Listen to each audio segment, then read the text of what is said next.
Red Sparrow is the latest team-up between actress Jennifer Lawrence and director Francis Lawrence. No relation. Last time these two worked together was for the last 3 installments of the Hunger Games series.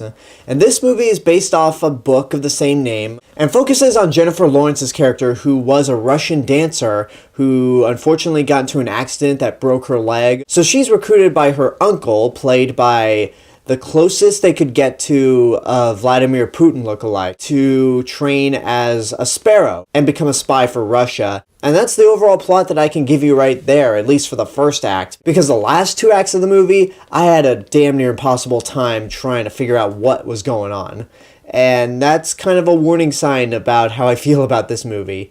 When I saw the trailers for it, I didn't really know what to make of it because it just looked like a generic spy thriller. It just felt like something that was coming in off the shadows of Atomic Blonde. At least that was my impressions when watching the trailers. The movie ended up being slightly better than I imagined it would be. Again, slightly. Because one thing that this movie has that a lot of spy movies nowadays don't seem to have is the level of violence and how they don't shy away. This is a brutal, brutal movie. And there are a lot of points in this movie where it's incredibly violent, like downright torture scenes almost, and they don't shy away from it at all. Like someone gets their leg broken, you see it. Somebody gets slashed with a knife, you see it. Somebody gets smashed over the head with something, you see it. And the hits are actually really effective and brutal. It makes this movie out to be a very dark film, and I can definitely applaud them for going that route. I also did enjoy the first act of the movie. It was kind of intriguing to see this dancer go to being a spy. Well, in the sense that she's training to be, for lack of a better word, a whore. And they even address that in the movie, that they pretty much sent her to whore school. And it is pretty interesting, but it doesn't last for very long. Once that first act ends, the rest of the movie becomes generic as shit. The last 2 acts of the movie feel like every other generic spy thriller that I've seen. It just makes me appreciate Atomic Blonde a lot more, because with Atomic Blonde, it, at the very least, at its most boring, had a great visual look to it. You got a real sense of style when watching that movie. This one, not so much. And sure, maybe that wasn't the intention to make this a very stylistic spy thriller, but at least give me something. It's more of a slow burn and a more strategic spy movie than something you'd see like with Atomic Blonde or any of the James Bond films.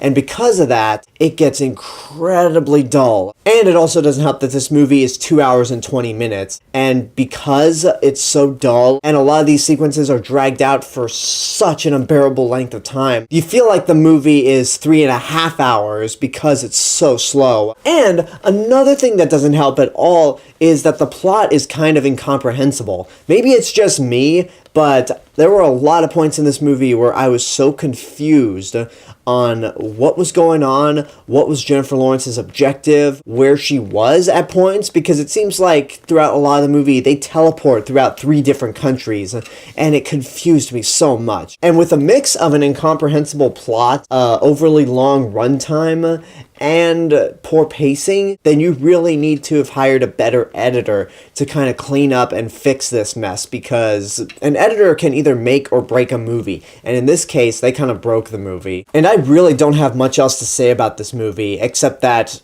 I didn't hate it.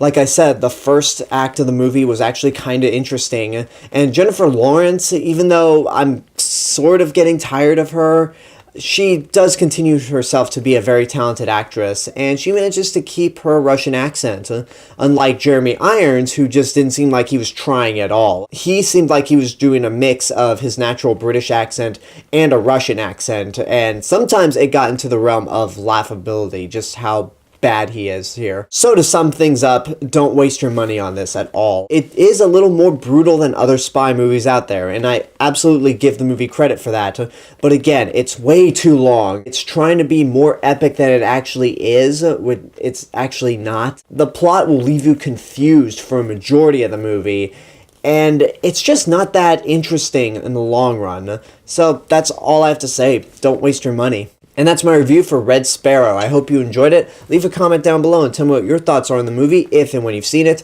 And as always, this is the real Mr. Robinson telling you there's only one.